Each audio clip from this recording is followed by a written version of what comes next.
Is that a good answer? Maycee, Roxy started fighting in 2003. What do you recall from the year 2003? I was 5. What do I remember from when I was 5? I don't know. I don't think I have anything that I can remember from when I was 5. Do you remember anything that's not fighting at this point? I spend a lot of time with my family. I got a lot of good family memories, but aside from fighting, I mean, this is my life. This is what I do, and I obsess over it right now. So, no, I don't have any good ones for you. Were you ready for the spotlight that you have right now? Because you came in and you've been a great antagonist there, working up a lot of storylines and working up a lot of people. Were you aware that you're gonna have a crosshairs on your back essentially for talking the way you have and kind of sticking your finger in people's chests? Absolutely. I just said this in another interview.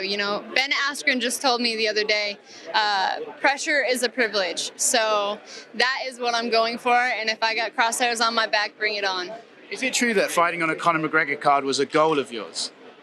It is, yeah. I've always wanted to. I've known Cowboy since I was 15, I think is when I met him.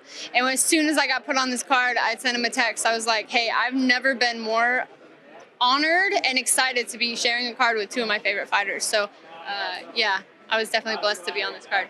Askren has said, he wasn't too pushed to keep coaching people, but he says he absolutely wants to coach you. You're a person that he absolutely wants to work with. Is that a great compliment to you, that he wants to work with you and doesn't seem too pushed to doing it with anyone else?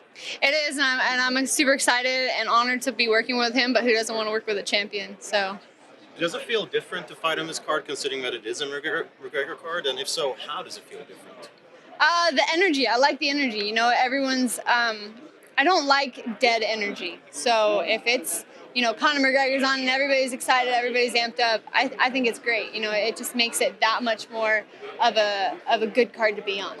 What does it say about the UFC that they want you on a card like this? Do you think it just shows they're ready to get behind you and promote you in the way that you obviously want?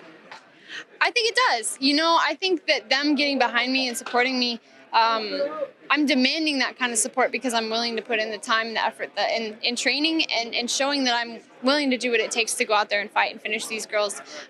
So for them to get behind me is something I expect, because if I'm going to be the best that I can be, I need them. And for them to have a successful women's divisions, they need me too, So it's a beneficial relationship for both of us because, together we're going to create some magic. So I'm excited. You mentioned you like both main event fighters. I'm sure everyone here's asked you, but what is your prediction for Saturday night and the main event?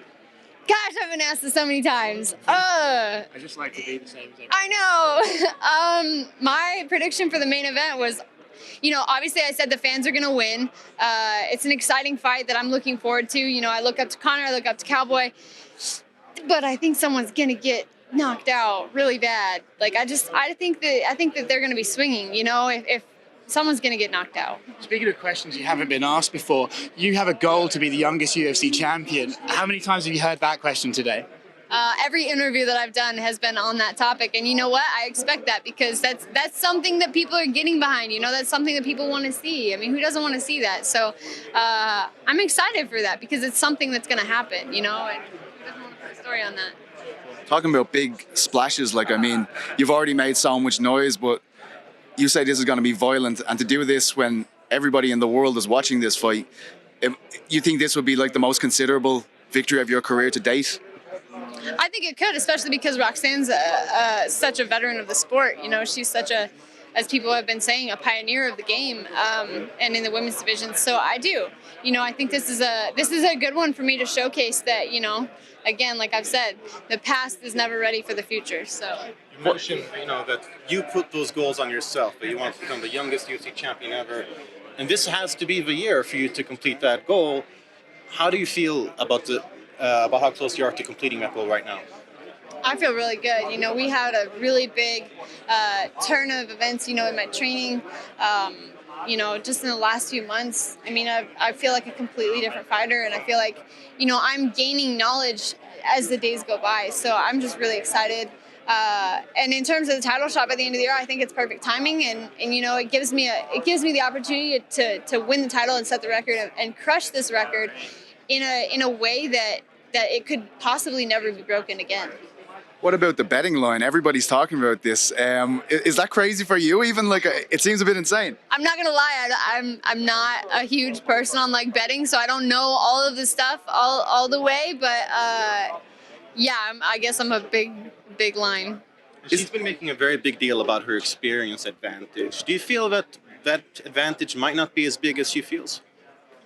You know, when people say that she's got this experience, I've been training since I was 3. I've been learning how to use my body and how to move and how to use my hands and my feet and like all of that from the time I was 3. And then I've been in the gym hours and hours and hours, and while someone may have years of experience, how many days and how many hours were actually put into those years, like from the time I started training when I was 3 years old to the time, when I started fighting at 15 or training to fight at 15, I was spending 5, 6, 7 hours in the gym every single day. I lived in the gym. So you could look at it from years of experience, but you could also look at it from effort and time and obsession almost. I obsess over this, and I'm excited to show my experience. At 21 years old, it's gonna be really hard for anyone to like deny that I have experience. I look like someone who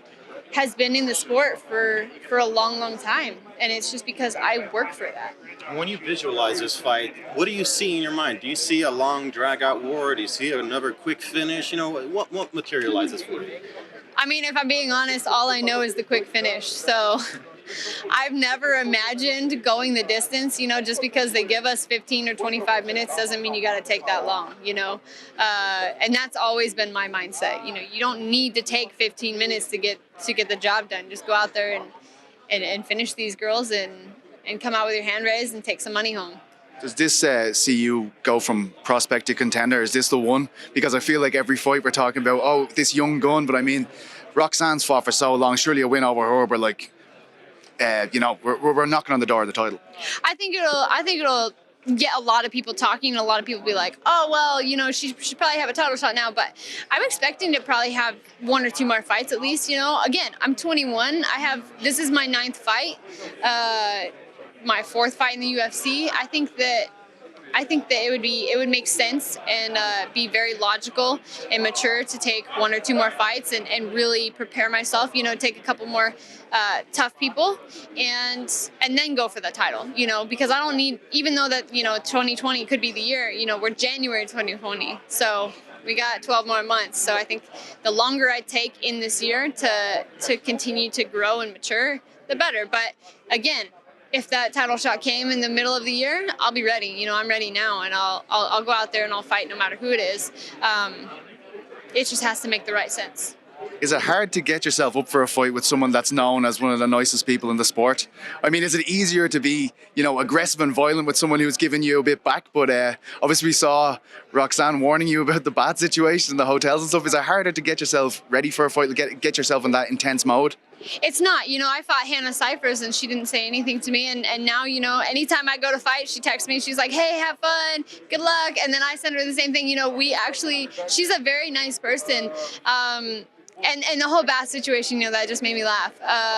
She is a nice person. I will not deny that. She is a good person. When I was in the locker room, and I've seen her, because I come out to Vegas and I've met her.